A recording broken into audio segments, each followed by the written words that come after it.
Welcome to Too Fond of Books. My name is Janelle, and this is my week 3 wrap-up for Jane Austen July. This month is just flying by, but I have some great books to talk about, so let's just get right into it.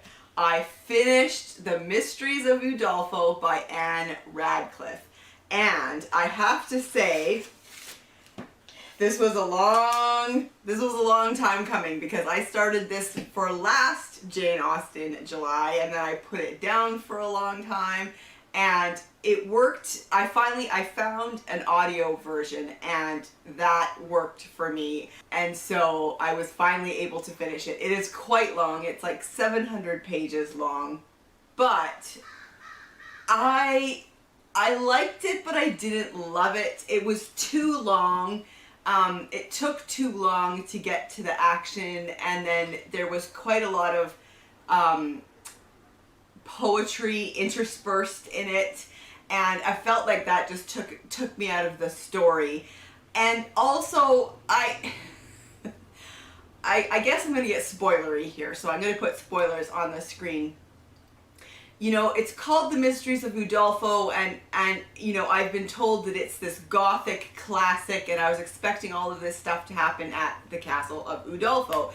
And a lot of stuff does happen there, but then Emily escapes from the castle and ends up meeting new people at a new mysterious castle-like place where a bunch more stuff happens. Suddenly I kind of felt like I was in a different story, that she was just starting again with gothic-y stuff in a different location. Because there was, you know, the servants believed that there were ghosts in this castle, and someone stayed in this one room and then disappeared, and they didn't know what happened to him. And I was just thinking, what is happening? And then the big villain of the piece, Montoni, who locked her up in the castle and did all kinds of horrible things, of Udolpho, the castle of Udolpho, we suddenly are just told 100 pages, there's 100 pages left, and we're suddenly just told that he's dead.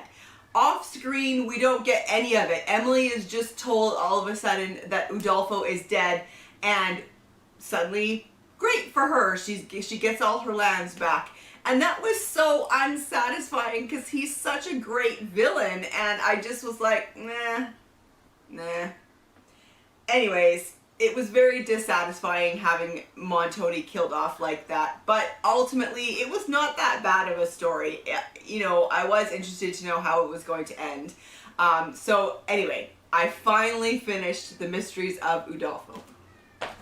And then I finally got from the library the 2 more children's books that I had been waiting for, that I was hoping to have for the library haul video that I did, but they have arrived, and they are Cozy Classics, Jane Austen's Pride and Prejudice by Jack and Holman Wang. And these were so cute. So these are just board books. They're just for babies, for toddlers. But they're made of felt. All of the pictures they're made of felt, and it's so cute. And so there's just 1 word per page, and then the felt pictures, and it was so adorable. Look at this one where they're dancing. So cute. So yeah, that was really fun to read. And then I also got Emma in the same series by Jack and Holman Wang, and again, just really, really cute. So whoever made these felt, that's Mr. Knightley, these felt figures, it's just so adorable. And again, if you're a Jane Austen fan, reading these to your baby or toddler, like, I mean, how fun is that? And I love these ones when they have Elizabeth winking. It's so, not Elizabeth, Emma winking is so adorable. Oh, and look at this, Churchill's carrying Harriet Smith. So yeah, very, very cute. And then I read The Murder of Mr. Wickham by Claudia Gray. This is a brand new book, and I was glad that it arrived in time for Jane Austen July. What's fun about this is that it's a mystery. It's a country house party mystery, which I love, but with characters from Jane Austen. And so, I mean, I was like, what can be better than that? And so the Knightleys are hosting a party, and they invite Mr. and Mrs. Darcy and their teenage son, Jonathan. They invite Captain and Anne Wentworth. They invite the Colonel and Marianne Brandon. And they invite Fanny and Edmund Bertram. And then also the Tilneys girl, the Tilneys from Northanger Abbey, their teenage girl is there. And as you can tell from the title, Wickham shows up uninvited to the party, and it turns out that he's done some financial maneuverings, bad investments, and there are many people at the party who have lost a lot of money because of him. And so, of course, he gets killed, and then the question is who did it. It becomes quite clear quite early on that it had to be someone in the house, so it's also a closed circle mystery. The problem I had with that was these were my characters from Jane Austen, and I didn't want any of them to be the murderer. That was my problem with this book. I was like, nope, I don't want any of them to have done it. Anyways, this was a fun read. Because the author needed to give everybody a motive, it caused so much conflict, and the way that she chose to do it ensured that every single couple was at odds with each other, and I didn't like that very much. And some of the characters, it didn't really sit right with me how she was portraying a few of the characters, but ultimately it was a fun mystery. And then I had so much fun with my Lost in Austen, Create Your Own Jane Austen Adventure by Emma Campbell Webster. I was having so much fun with this, and I realized that I wanted to take my time and go back and kind of find all the alleys that you could find. So I ended up ordering it, and it arrived the other day, so I am going to continue reading this. What was so fun is that it wasn't just a create your own adventure, it was like a combination create your own adventure and role play. So at the beginning, you get this page of your mission. It is a truth universally acknowledged that a young Austen heroine must be in want of a husband, and you are no exception. Christened Elizabeth Bennet, you are tolerably beautiful, moderately accomplished, with a sharp wit and quick mind. You are the daughter of misguided but well-meaning parents, and live with them and your 4 sisters, Jane, Mary, Kitty, and Lydia, in the village of Longbourn near the town of Meryton. You are of a happy disposition and have hitherto whiled away your years reading, walking, and enjoying what limited society Meryton has to offer. A recent event, however, threatens to disturb your tranquility. A man of large fortune has let a nearby manor house. Inconsequential though this change of circumstances appears, it is the first in a long chain of events that will require you to face difficult decisions and impolite dance partners. Equipped with only your wit and natural good sense, your mission is to marry both prudently and for love, eluding undesirable suitors and avoiding family scandals which would almost certainly ruin any hope of a financially advantageous marriage for you or any of your sisters. So then there's a section on how to play, and you're told to get 5 sheets of paper and to label them your accomplishments, intelligence, confidence, connections, and fortune, which could mean either luck or money. And then you start keeping track of points based on the decisions you make in the book, and it was just so much fun. I had so much fun, and I'm gonna go back now and do it again with other, making other choices. The thing that cracked me up was how funny it was.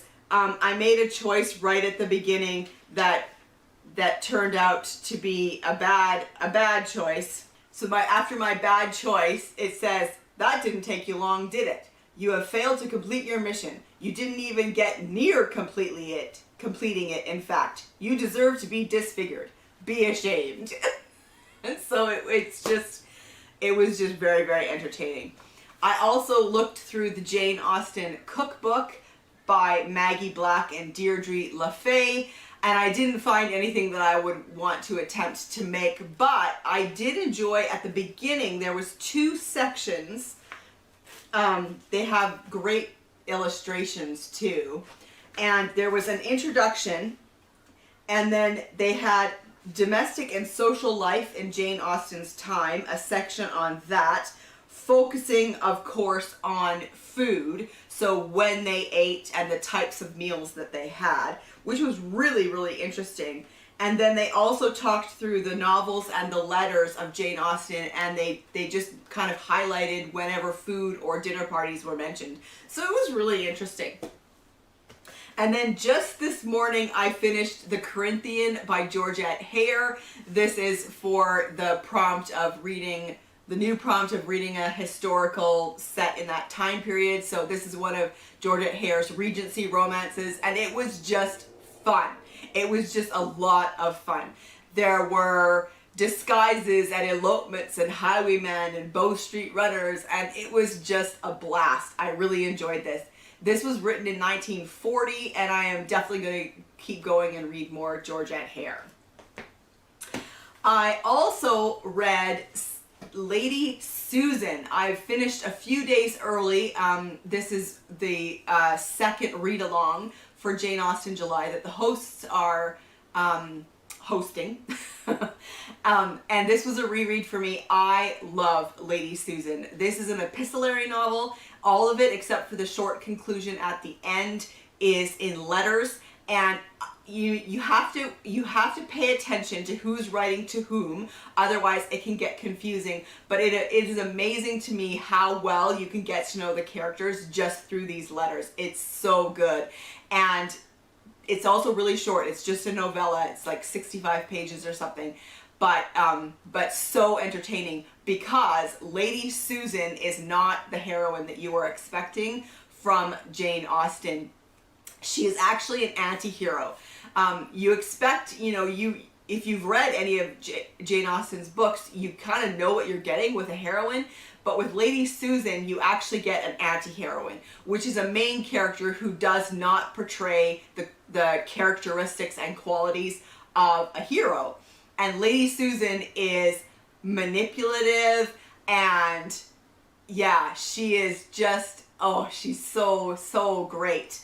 I loved it on page 78 in letter 24. She is called the Mistress of Deceit, and she is especially good at deceiving and manipulating men.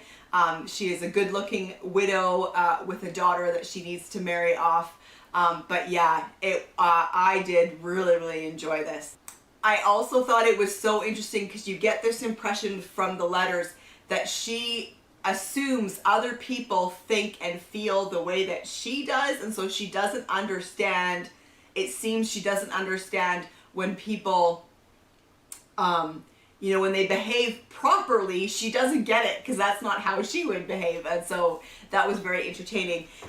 In The Genius of Jane Austen, Her Love of Theater and Why She Works in Hollywood by Paula Byrne, which I am still reading, she has a section where she talks about Lady Susan, and it was really good. So the majority of this book is actually literary criticism, and then at the very end she does add a chapter where she talks about Jane Austen in Hollywood, and I haven't got to that section yet, but her literary criticism was just fantastic. So I wanted to read to you some of this because what she had to say about Lady Susan was so interesting. Through the juxtaposition of Lady Susan's first 2 letters, the novelist establishes her heroine's villainous potential. The tone and content of Lady Susan's deferential opening letter is contrasted and highlighted by the sheer force of her stylishly defiant second epistle, with its insolent self-justification of her villainous conduct. Despite the fact that Austen damns her heroine, Lady Susan's rebelliousness and her lively epistolary style, reminiscent of Lovelace's, make her an appealing villain. But unlike Richardson, Austen does not sufficiently develop counterbalancing epistolary voices. So in this book, she really talks about how Austen was influenced by plays of the time and the people who wrote those plays, and so that's what those names are, that you may not have reckoned, Lovelace and Richardson. She's referring to those plays. Then she says, Frederica, who is Lady Susan's daughter, is forced to suffer a diametrically opposed but equally significant form of confinement. Frederica's punishment for trying to escape from her mother is the ban on her freedom to speak. Frederica has no voice, nor does Austen give her a pen, save for one brief letter. The young heroine is silenced. This causes a potential problem for Austen. Without Frederica's letters and without the counterbalancing voice of a strong male character, there is a danger that Lady Susan will completely dominate the novel. Austen tries to get round this problem by contrasting her heroine with another strong female character, the sagacious and perceptive Mrs. Vernon. I love Mrs. Vernon. This is Lady Susan's sister-in-law, and Mrs. Vernon is fantastic. Letter 24, and that's the one I referenced before where Mrs. Vernon calls her a mistress of deceit, is crucial in this regard. Here, Austen demonstrates her own command of language in a scene that anticipates the vigor and sophistication of her later dialogues. This is a brilliant set piece. Like so many of her later set pieces, it is an arresting confrontation between two women in conflict over a young man.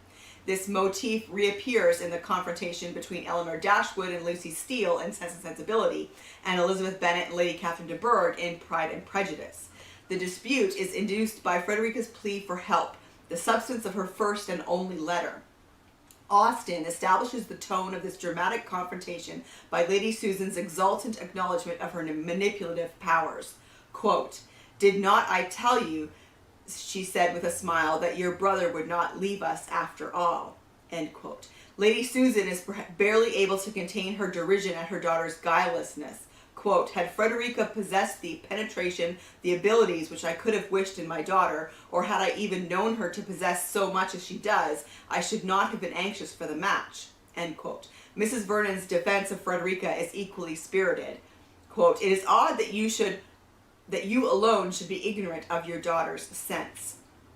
The dialogue is continued in this vein, with Lady Susan's tears, vindications, and excuses contrasted with Mrs. Vernon's brusque, impatient rejoinders. Austen's delivery of Lady Susan's animated utterances with its affected tone of injured virtue is beautifully controlled. Before letter 24, we have heard much of Lady Susan's linguistic arts, but in this letter, we see them fully in action.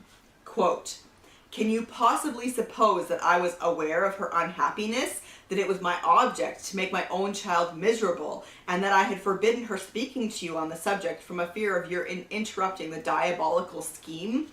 Do you think me destitute of every honest, every natural feeling? Am I capable of consigning her to everlasting misery, whose welfare is my first earthly duty to promote?" Through the dramatic force of this confrontation, Austen blurs the distinction between reported and immediate action. Following Richardson's model, Austen punctuates her speeches with added commentary, almost like stage directions. Here she began to cry, with a smile, taking me by the hand. Mrs. Vernon's interjections are used to draw attention to Lady Susan's theatrical skills, and they also reveal one of the strengths of the epistolary form. The letter simultaneously allows for the correspondent's retrospective viewpoint of the action while providing immediate access to the character's writing of the moment. Austen's device of switching between direct and reported speech also enables the flow of the heated exchange to gain full momentum. In response to Lady Susan's impassioned pleas and theatrical gestures, Mrs. Vernon's reply is uncompromisingly brusque. Quote, "The idea is horrible.